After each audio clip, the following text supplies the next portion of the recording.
Sumatera Selatan menyimpan ragam rumah tradisional yang merefleksikan kekayaan budaya dan pengetahuan lokal dari banyak suku. Arsitektur yang lahir dari tanah, iklim, dan cara hidup menjelma identitas yang diturunkan lintas generasi. Sebagai ikhtiar merawatnya, Balai Pelestarian Kebudayaan Wilayah 6 Sumatera Selatan menggelar pameran bertajuk Sembiang Rame.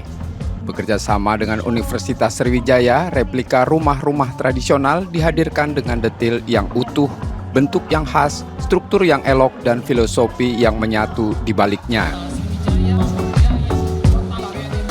Ini tadi selain masyarakat jadi mengenal kembali tentang kekayaan budaya arsitekturnya, juga nantinya kan menanamkan tanggung jawab. Kalau sudah memiliki, harus bertanggung jawab lah untuk terus memeliharanya dan nanti bisa mendapatkan inspirasi dari keberadaannya.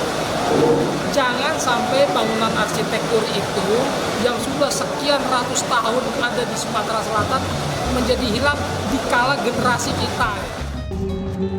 Pameran ini menjadi ruang edukasi yang mengingatkan bahwa rumah tradisional bukan sekedar bangunan masa silam, melainkan cermin jati diri di mana arsitektur tak hanya dibangun tetapi juga dimaknai.